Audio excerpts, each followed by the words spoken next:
Hey guys, TJ here with Dead History. Welcome back. And this is part 2 of our presidential series, part 5, James Monroe. We're going to jump right in here because obviously I don't want videos to go too long for you guys. So I'm going to start off just with some fun, interesting facts about James Monroe. Of course, during his presidency, it was known, of course, as the era of good feelings. It basically, it's funny. James Monroe doesn't really get a fair shot because in reality, he really had one of the happiest presidencies of any president of all time. There was no great crises. There was no war. Basically, James Monroe gave us 8 years of peace and prosperity. And, hence the era of good feelings.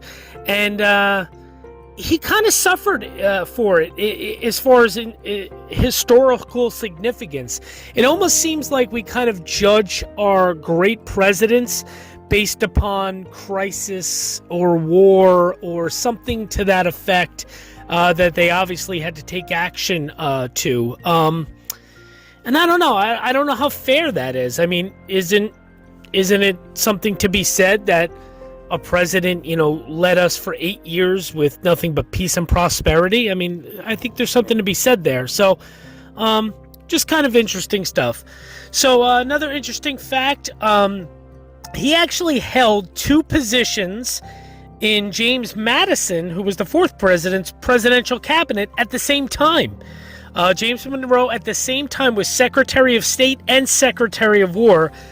James Monroe is the only person in history to ever have held 2 cabinet positions at one time. So pretty darn interesting there. I thought that was fascinating. Also, another very cool thing, Monroe had served his country for 50 years. At the end of his 2-term presidency, he had served his country for 50 years, holding more elected public offices than any president before or after him. That is pretty remarkable. So that still stands today. So I think that's pretty darn amazing. One thing about Monroe, he did some wonderful things. The country was in great shape for 8 years of his presidency. Era of good feelings, like I said. However, he was pretty old-fashioned. He was the last of the founding fathers to be president, as I said. He really, even the way he dressed and appeared, he was just the last of that revolution generation, the American Revolution generation. He was the last president to wear a tricorn hat, as you see in the picture here on your screen. Then here in this next picture, you see he was the last to dress in knee breeches and stockings. He just had this very old-fashioned way about him. But, just some interesting stuff, of course. And then, of course, as I touched on in my introduction to these videos, the Monroe Doctrine. Basically, just to give you kind of a synopsis briefly about what that is. The Monroe Doctrine basically stated that the United States was the influential power of the Western Hemisphere, really. There was going to be no more British or, English colonizing or bullying, so to speak. This is what James Monroe is best known for. It basically, for lack of a better term, the doctrine stated and said that the United States did not support British colonization anymore in North or South America. It was basically like, hey, look, North and South America, that's our backyard, and back off. That's really what it was. I mean, it's pretty interesting, but that's really kind of what it said. And to this day, presidents still, cite the Monroe Doctrine and use it. It's probably the one lasting document and doctrine that any president has ever put forth. That's why it really has such a lasting legacy as far as James Monroe goes. But interesting enough, he did have some help writing the Monroe Doctrine. James Monroe was not exactly a very quotable president. He really didn't say much that was very quotable. And even the doctrine that bears his name, the Monroe Doctrine, it was pretty much John Quincy Adams who wrote that whole thing. That was his vice president. John Quincy Adams was basically the driving force behind the policy. President Monroe introduced it with his annual message to Congress in 1823, but it was really John Quincy Adams that basically started the whole thing, pretty much. And I take that back. He wasn't his vice president. I believe it was his maybe Secretary of State or Secretary of War, John Quincy Adams, but he wasn't his VP, so I take that back. But yeah, it was really the handiwork of John Quincy Adams. That's who pretty much did the Monroe Doctrine. Another interesting fact that I loved, a teenage James Monroe. He was basically a hero at the Battle of Trenton. He was 18 years old. He was a lieutenant. He was sent across the Delaware River by Washington to scout out the British, and he nearly died because he was shot during the Battle of Trenton. So he was wounded. Actually, this picture you're seeing, that is the famous painting of Washington and them crossing the Delaware, and that arrow is supposedly James Monroe. And then the other famous painting at the Battle of Trenton, that's a wounded James Monroe on the ground there. So pretty interesting stuff. I thought that was fascinating. And then, of course, I already touched on this in the last video, but Monroe died on the 4th of July also. So pretty interesting. Him, Thomas Jefferson, John Adams all died on the 4th of July. I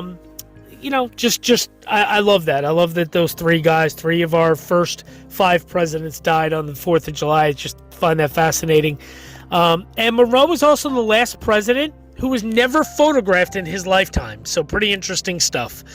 So on July 4th of 1831, when Monroe died in New York City at the Monroe House that I showed you in part 1, he was then, there was his body was laid to rest at City Hall in New York City and all this stuff. He was eventually brought to this right here, the Marble Cemetery in New York City. That's the couple pictures you're seeing on your screen now. And I'm actually now going to show you 2 brief videos of my little visit to the Marble Cemetery in New York City. So here you go. Enjoy. Hey guys, TJ with Dead History. I'm actually standing at the gates of the New York City Marble Cemetery.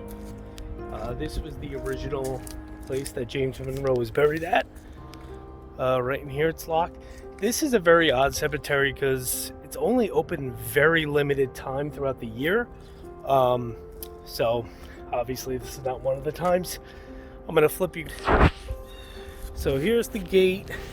Monroe was probably, if you see this tree right here in front of you, kind of to the right of the screen, he was probably right about, see the footprints going back, line up with that tree, maybe a little further back, right next to where those footprints would be. He was in lot 147.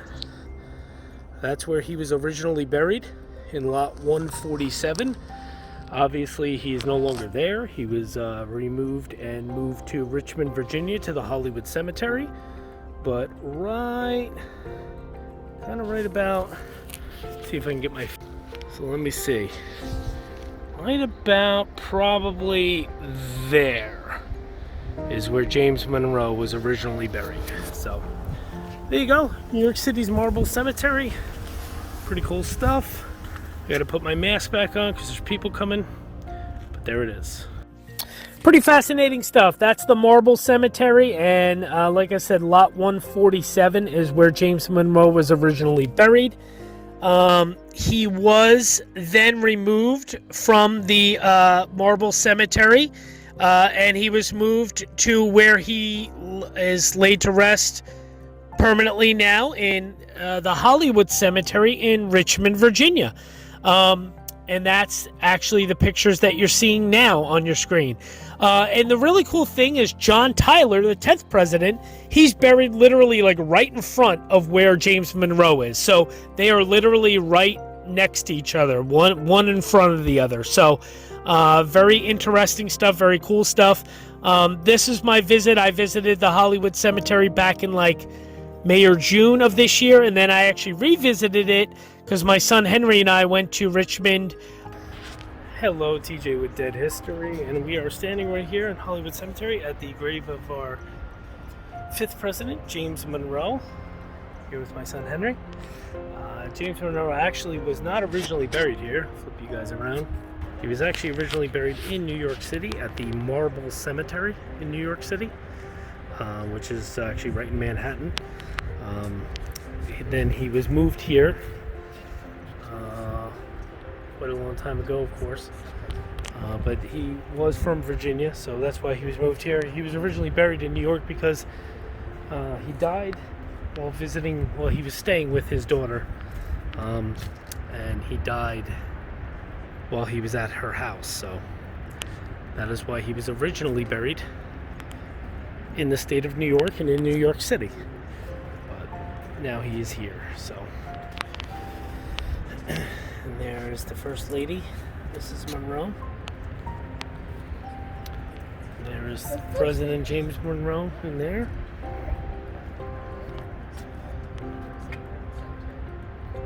There's the daughter. So, pretty cool stuff. And yeah, so just spending the day here with my son Henry in Richmond, Virginia. And got to see two presidents, which is pretty cool. President James Monroe, who's president number 6. James Monroe 5, and John Tyler, who's number 10. Good job. So there you go. And now we'll probably go see Jefferson Davis because he's actually here in Hollywood Cemetery as well. But that history, TJ signing off, and these two gentlemen, James Monroe and John Tyler behind him. Now, they belong to the ages. Back at the beginning of November. So, pretty interesting stuff. So, yeah, we definitely, we enjoyed it. It's a beautiful cemetery. Really cool, really historic. So definitely something that, people should go see. Oh, there's my timer. I apologize for that in the background. One thing I did want to say, so like I said, he was at the Marble Cemetery when he first died in 1831, and then it was actually 27 years later in 1858, his body was reinterred to what they call the President's Circle here at the Hollywood Cemetery in Richmond, Virginia. So that's his tomb that you're seeing there on the screen. Beautiful. I love his gravesite. I think his tomb is really cool looking. It almost looks like an old church, like cathedral or something. It's really cool. So that is where the 5th President, James Monroe, is buried and laid to rest. And that's pretty much it. That's kind of the life and the legacy of James Monroe. I hope you enjoyed this. As always, thank you so very much for watching. Thank you so much for all the wonderful comments and the likes and the subscriptions. I really appreciate it. Trying to grow this channel, and I just hope that you guys are enjoying the content that I'm bringing you. So, thanks again. Make sure you do hit subscribe. Make sure you leave those comments, questions. Be happy to answer anything. And stay tuned, because next week will be part 6 of our presidential series. And we already did John Quincy Adams, because I grouped him together with his father in the second installment of our series. So believe it or not, part 6 next week will be our 7th president, Andrew Jackson. So stay tuned for that. Thanks, guys.